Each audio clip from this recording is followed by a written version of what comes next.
News June 12వ తేదీన పాఠశాలలు పునఃప్రారంభమయ్యే నాటికి ప్రతి ఒక్క విద్యార్థికి పుస్తకాలు పంపిణీ చేయడం జరుగుతుందని మండల వ్యవసాయాధికారి లక్ష్మీనారాయణ తెలిపారు. తెనాలి మండలానికి ఇప్పటికే బుక్స్ రావడం జరిగిందని, మొత్తం 1,00,000 పుస్తకాలు అవసరం ఉందని, పాఠశాలలు ప్రారంభమయ్యే నాటికి ప్రతి ఒక్క విద్యార్థికి బుక్స్ పంపిణీ చేసే విధంగా చూస్తామని చెప్పారు. అదేవిధంగా ఈ బుక్స్ కు సంబంధించి లింక్ ను అందుబాటులో ఉంచినట్లు వెల్లడించారు. విద్యాకారులకు సంబంధించి టెక్స్ట్ బుక్స్ మండలానికి రావడం జరిగింది. దీనిలో మొత్తం మనకు 1,00,000 పుస్తకాలు అవసరం అయితే మరి జూన్ 12 లోపే అన్ని పుస్తకాలు కూడా వస్తాయి. జూన్ 12 నాటికి పాఠశాలలో ఇవ్వడం అనేది జరుగుతుంది. ప్రతి పిల్లవాడి చేతిలో పుస్తకం అనేది ఉంటుంది.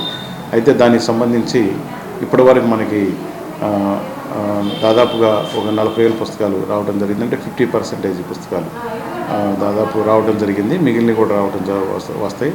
తర్వాత నోట్బుక్స్ కూడా రావడం జరిగింది. 6th నుంచి 10th దాకా నోట్బుక్స్ ఇస్తారు. తర్వాత 1 to 5th వర్క్ బుక్స్ వస్తాయి. కాబట్టి ఈ సంవత్సరం 10వ తరగతి పుస్తకాలు మారినాయి.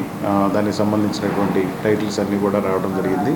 ఈ బుక్స్ సంబంధించినటువంటి మరి లింక్ను కూడా వాట్సాప్లో పెట్టడం జరిగింది. ప్రధానోపాధ్యాయులకి, పాఠశాల ప్రధానోపాధ్యాయులకి, ప్రైవేట్ పాఠశాల ప్రధానోపాధ్యాయులకి, మేనేజ్మెంట్స్కి అందరూ కూడా పెట్టడం జరిగింది.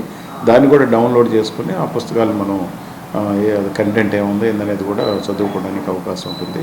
ప్రభుత్వ పాఠశాలలో ఇంటరాక్టివ్ ప్లాట్ఫామ్ సంబంధించి దాన్ని కూడా ఫిక్స్ చేయడం అనేది జరిగింది.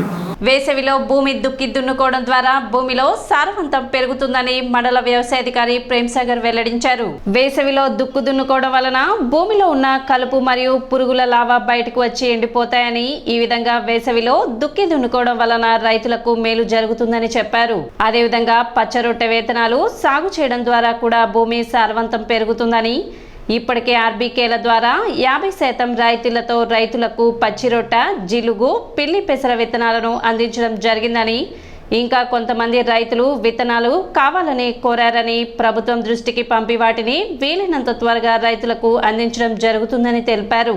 ఈ వేసవి కాలంలో చేయాల్సిన పనులు మొట్టమొదటిగా వేసవి దుక్కులు చేసుకునవలను. వేసవి దుక్కులు చేసుకున్నందువల్ల భూమిలో ఉన్న కలుపు విత్తనములు పైకి వచ్చి అవి ఎండిపోతాయి. తర్వాత భూమిలో ఉన్న పురుగుల లార్వా పీపేలు బయటకు వచ్చి అవి పక్షులు తిని అయిపోతాయి. తర్వాత భూమి లూజ్ అంటే కదిలింపబడి లోపల ఉన్న మైక్రోన్యూట్రియంట్ సూక్ష్మ పోషకాలు బయటకు వచ్చి మొక్కకు అందించే దశలో ఉంటాయి. ఈ విధంగా వేసవి దుక్కులు చేసుకోవడం వల్ల రైతుకు ఎంతైనా లాభం అని తెలుపుతున్నాను. మా రైతు భరోసా కేంద్రాల ద్వారా 50% పచ్చరొట్టె విత్తనాలు రాయితీపై ఇచ్చాము. అవన్నీ తీసుకున్నారు. ఇంకా కావాలని కొంతమంది రైతులు అడిగితే ఇండెంట్ పెట్టినాము. అవి గవర్నమెంట్ వారికి పంపినాము. అవి కూడా వస్తే 50% రాయితీపై ఇస్తాము. కాబట్టి ఈ పచ్చరొట్టె విత్తనాలు వేసుకోవడం వల్ల కూడా భూసారం పెరుగుతుంది.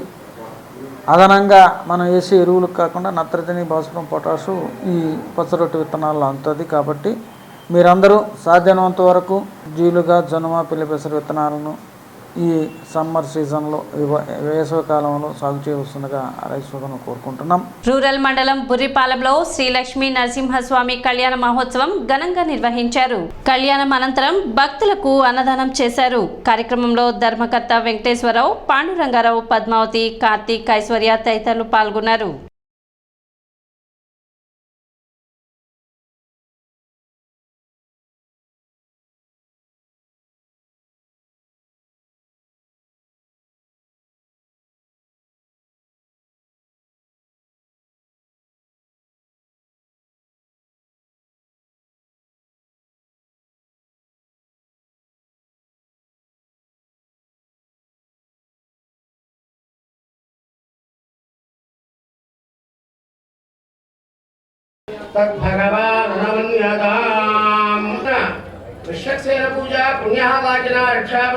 మన బుర్రిపాలెం గ్రామంలో కొంగు బంగారమై వెలిసినటువంటి లక్ష్మీ నరసింహస్వామి వారి దేవస్థానంలో స్వామివారు స్వయంభూగా వెలిసి ఉన్నారు. అందులో భాగంగా స్వామివారికి ప్రతి సంవత్సరం కూడా విశేషాది పూజాది కార్యక్రమాలు, బ్రహ్మోత్సవ కార్యక్రమాలు, అలాగే ముక్కోటి ఏకాదశి, దసరా, నవరాత్రులు మొదలైన కార్యక్రమాలు కూడా ఎంతో వైభవంగా జరుగుతాయి. అందుకు గ్రామస్తులు మరియు మన ధర్మకర్త అయినటువంటి నర్రావల వెంకటేశ్వరరావు గారు, అలాగే శాఖమండ్రి పాండురంగారావు గారు, అలాగే శ్రీకాంత్ గారు, ఇలాంటి అందరూ దాతలు కూడా సహకరించి స్వామివారికి ఈ ఉత్సవాలలో ఘనంగా జరగడానికి ఎంతో సహకరిస్తున్నారు. ఈ విధంగా జరిగేటటువంటి విశేష పూజాది కార్యక్రమాలకి మన ఊరే కాక ఇతర ప్రాంతాల నుంచి కూడా వచ్చి స్వామివారిని దర్శించుకొని ఆయన ఆశీస్సులు అందరూ కూడా పొందుతూ ఉన్నారు. అందరికీ నమస్కారం. బురిపాల గ్రామ ప్రజలందరికీ నా వందనాలు. ఈరోజు మన స్వామి లక్ష్మీ నరసింహస్వామి గారికి కళ్యాణం జరుగుతున్నందుకు చాలా సంతోషంగా ఉంది. నేను చిన్నప్పటి నుంచి కూడా ఈ కళ్యాణోత్సవానికి పాల్గొనేవాడిని. మా మామయ్య గారు అయినటువంటి నర్రావుల సుబ్బారావు గారు ఈ కార్యక్రమం నిర్వహిస్తుండేవాడు. తదుపరి వాళ్ళ అబ్బాయి అయిన వెంకటేశ్వరరావు గారు కూడా ఈ కార్యక్రమం బాగా చేస్తున్నారు. నా వంతు స్వామివారికి ఆనందం కలిగించే విధంగా కొన్ని కార్యక్రమాలు ఇక్కడ చేస్తున్నాము. ఈరోజు పెద్ద ఎత్తున అన్నదాన కార్యక్రమాలు కూడా చేస్తున్నాము. మా ఊరి ప్రజలే కాకుండా పక్క వాళ్ళ ఊరి నుంచి కూడా చాలామంది భక్తులు వచ్చి ఈ ప్రసాదాలను స్వీకరిస్తూ ఉంటారు.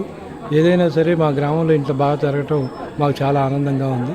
ఈ సంవత్సరం వర్షాలు ముందుగానే పడే అవకాశం ఉన్నందున రైతులు వరి పంటను ముందుగానే వేసుకోవాలని మండల వ్యవసాయాధికారి ప్రేమ్ సాగర్ తెలిపారు. ప్రతి సంవత్సరం రబీ సీజన్ మొదలయ్యే సమయంలో వరి పంటను వేయడం జరుగుతుందని, తద్వారా అకాల వర్షాలకు తుఫాన్ల బారిన పడి పంట నష్టానికి గురవుతున్నాయని, అలా కాకుండా ముందుగానే వరి పంటను వేసుకోవడం ద్వారా వాటి నుండి బయటపడవచ్చని ప్రేమ్ సాగర్ రైతులకు విజ్ఞప్తి చేశారు. రైతు సోదరులందరూ మన వరి పంటను ముందుగా విత్తుకోవాల్సిందిగా కోరుతున్నాం. ఎందుకంటే ప్రతి సంవత్సరము లేటుగా విత్తుకోవడం, అనగా రబీ సీజన్ వచ్చేటప్పుడు మనం విత్తుతున్నాము. కాబట్టి అకాల వర్షాలకు, తుఫాన్లకి మనం పంటను చేతికి అందిస్తున్నాం. అలా కాకుండా ముందుగా రైతు సోదరులు ప్రతి ఒక్కరూ గ్రామాల్లో మన ఉన్న మొత్తం గ్రామాల్లో రైతు సోదరులందరూ ఆలోచించి వరి విత్తుకోవడం, వ్యధ పద్ధతి ద్వారా విత్తుకొని ముందుగా మనం పంటని సేకరిస్తే, ధాన్యాన్ని సేకరిస్తే నవంబర్, డిసెంబర్లో వచ్చే తుఫాన్ నుండి మనం గట్టెక్కచ్చు.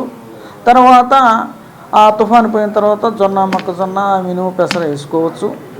అండ్ ఇఫ్ బోర్లో నీళ్లు ఉంటే. కాబట్టి రైతు సోదరులందరూ ఈ పాయింట్ని గమనించవలసిందిగా కోరుతున్నాం. మేము కూడా విలేజ్ యాక్షన్ ప్లాన్ను రైతు భరోసా కేంద్రం ద్వారా ఈ సంవత్సరానికి కార్యాచరణ ప్రణాళిక తయారు చేస్తున్నారు రైతు భరోసా కేంద్రాల్లో. అవి నివేదికలు గుంటూరుకు పంపిస్తాం. చలో మాచర్లకు వెళ్లడానికి అనుమతి లేదంటూ మాజీ మంత్రి నక్కానంద్ బాబును హౌస్ అరెస్ట్ చేశారు. రాష్ట్ర వ్యాప్తంగా గత 5 ఏళ్లలో ప్రజాస్వామ్యం అపహాస్యమైందని ఆనందబాబు మండిపడ్డారు. తమ పార్టీ కార్యకర్తలు గాయాల పాలైతే పరామర్శించడానికి వీల్లేదని పోలీసులు అడ్డుకోవడం దుర్మార్గమన్నారు. మాచర్లలో అరాచకాలకు పాల్పడిన పిన్నెల్లి సోదరులపై ఇప్పటికైనా పోలీసులు కఠిన చర్యలు తీసుకోవాలని టీడీపీ రాష్ట్ర నాయకులు కనపర్తి శ్రీనివాస్ డిమాండ్ చేశారు. జగన్మోహన్ రెడ్డి ఎన్నికల ప్రచారంలోకి వచ్చేట భుజం మీద చెయ్యేసి మా ఆణిముత్యం అన్నాడు. ఇదేనా నీ ఆణిముత్యం? వీడేనా నీ ఆణిముత్యం అని చెప్పేసి అడుగుతా ఉన్నా.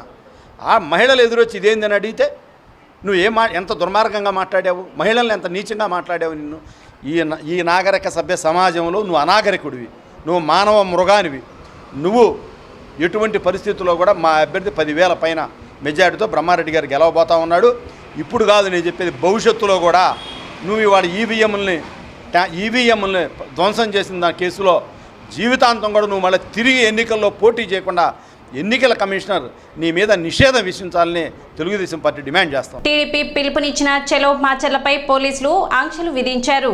ఎలాంటి రాజకీయ పర్యటనలకు అనుమతులు లేవంటూ మాచర్ల నియోజకవర్గ టీడీపీ ఎమ్మెల్యే అభ్యర్థి జూలకంటి బ్రహ్మానందరెడ్డి హౌస్ అరెస్ట్ చేశారు.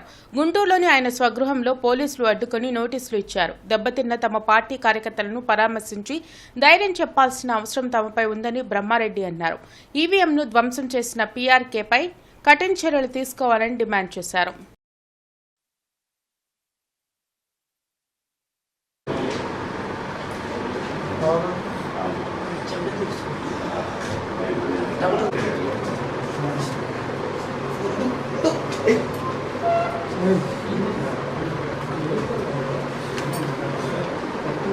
సార్ ఈరోజు చలో పన్నాడికి అనుమతులు లేవు సార్. కాబట్టి దయచేసి మీరు ఇంట్లో ఉండి పోలీసులకు సహకరించాల్సిందిగా చేస్తాం పోలీసు రాజ్యం. శాంతి భద్రతకి మేము వస్తే శాంతి భద్రతలకు ఇబ్బంది. ఆ ఊరు మేము పోకూడదు, ఆ నియోజకవర్గాన్ని మేము పోకూడదు. అంటే మమ్మల్ని కోఆపరేట్ చేయమంటారు, అవతల వల్ల మాత్రం విడిగా వదిలేస్తారు.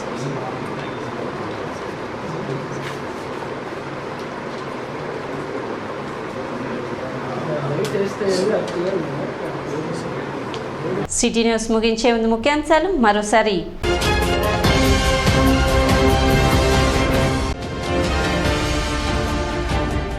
శుక్రవారం నుండి జరిగే 10వ తరగతి సప్లిమెంటరీ పరీక్షలకు అన్ని ఏర్పాట్లు పూర్తి చేసినట్లు వెల్లడించిన ఎంఈఓ లక్ష్మీనారాయణ.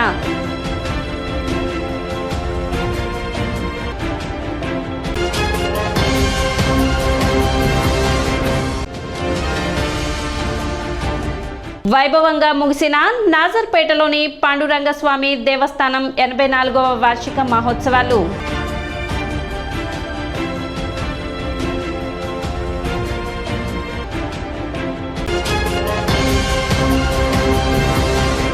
సిటీ న్యూస్ ఇంతటితో సమాప్తం. నమస్కారం.